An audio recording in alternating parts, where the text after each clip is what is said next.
If you ask me, we are not looking at the end of a disappointing arc, but rather the very necessary, painful prologue to one of the greatest emotional payoffs in the history of this show. To really understand what I am seeing, we have to look at the current devastated landscape of Port Charles. Right now, the man we knew as Cassius is presumed dead by the general public. He faked his demise, slipped through the cracks of justice, and was secretly recruited by Z to work in the shadows for the WSB. He left behind a trail of absolute emotional destruction. Lulu feels utterly violated, realizing she shared her bed and her heart with a total fraud. Nina is reeling from the realization that she was manipulated.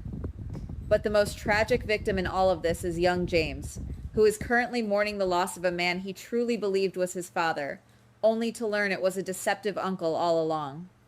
This brings me to a massive piece of real-world information that has completely shifted my perspective. Word on the street is that Ryan, the incredibly talented actor behind this face, is preparing to return to acting right around mid-August. Now, while that does not guarantee an immediate return to our favorite soap, the timing is far too perfect to ignore. The door is wide open for him to step back onto the set. But here is where it gets interesting. I do not think he is coming back to play Cassius.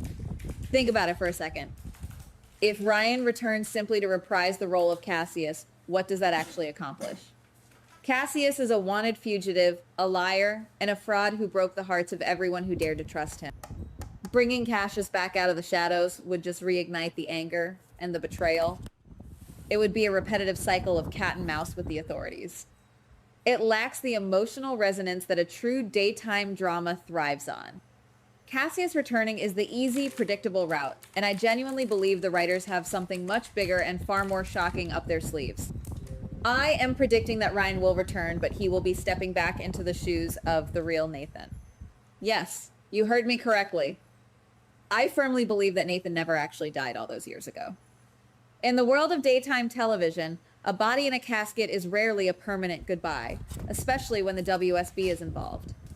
We have all been operating under the assumption that Nathan took his final breath 8 years ago, leaving Maxie a shattered widow.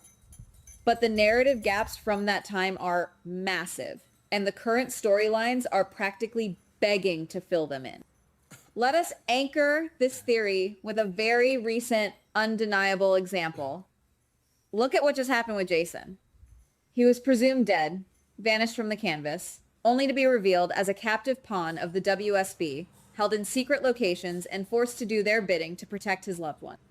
The WSB has an extensive, documented history of faking deaths, wiping memories, and burying their most valuable assets in deep cover black sites.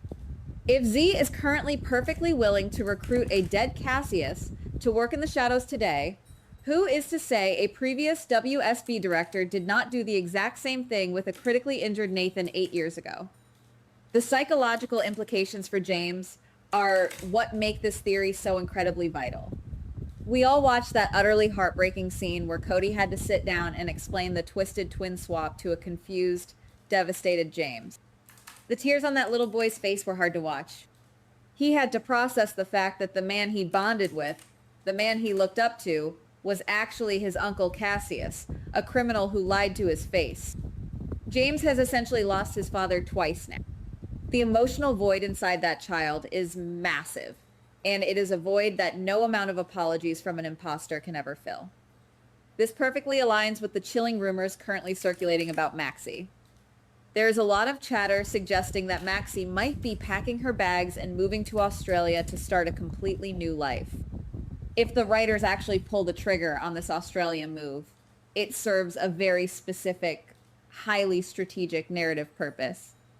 It physically isolates James. It removes his primary source of comfort and stability, throwing his entire world into terrifying uncertainty. Let us look at another example to ground this idea. Think about Maxie's tragic history. She has endured the trauma of losing Nathan, the absolute psychological torture of dealing with Peter, and the constant fear of her family being targeted. If she goes to Australia, she is stepping into the unknown. What if disaster strikes down under? What if a lingering associate of Peter, or a new enemy entirely targets Maxie in Australia, leaving her incapacitated or worse. If a tragedy befalls Maxie halfway across the world, James will be left completely vulnerable. Yes, I know what you are thinking. Felicia and Liesl are fiercely protective. They love James with every fiber of their being and would move heaven and earth to keep him safe. But let us be brutally honest here. A grandmother, no matter how loving, cannot replace the fundamental, grounding presence of a father. James needs a protector, a hero, a man who will stand between him and the darkness of the world. He does not need a reformed criminal uncle. He needs his actual dad. Now, I have to pause and play devil's advocate with myself for a moment. Is bringing Nathan back from the dead a massive risk? Absolutely. Does it potentially cheapen the profound, beautiful tragedy of his original exit? I have to admit, that thought worries me. The grief that Maxie portrayed, the tears shed by Dante, the beautiful funeral, those were hallmark moments of television. Sometimes, when a character dies, the most respectful thing to do is let them rest in peace. Erasing that grief by saying he was alive the whole time can sometimes feel like a betrayal to the audience who cried those real tears. I completely understand why some fans might hate this idea. But then I look at the alternative and I realize why the risk is entirely worth it.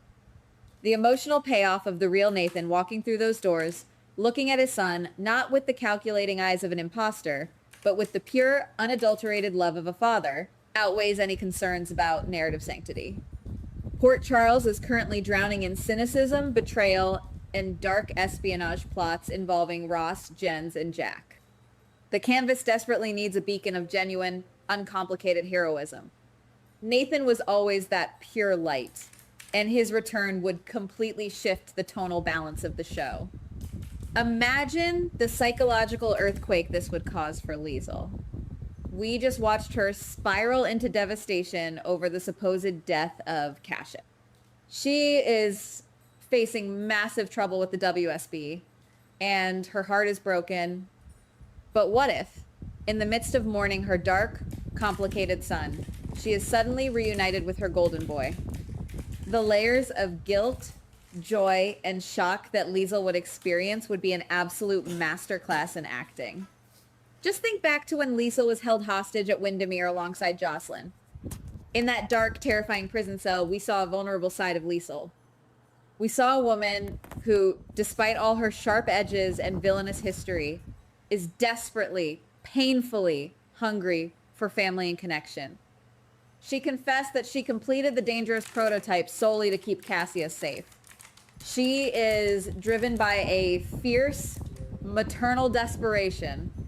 Giving her the real Nathan back would completely rewrite her current trajectory, transforming her grief into a fierce, protective joy. The mechanics of how the writers could explain Nathan's survival are honestly the easiest part of this equation. We already know the WSB operates entirely above the law. Perhaps Nathan was placed in a medically induced coma to heal from his gunshot wounds, only to wake up in a secret facility with his memories suppressed. Perhaps he was told that Maxie and his unborn child were killed, forcing him to accept a new life as a deep cover operative to avenge them. The narrative possibilities are endless, and they all fit flawlessly into the current heavy focus on WSB corruption, Z's manipulative tactics, and Anna's ongoing investigations. But this is where the story reaches its absolute peak potential.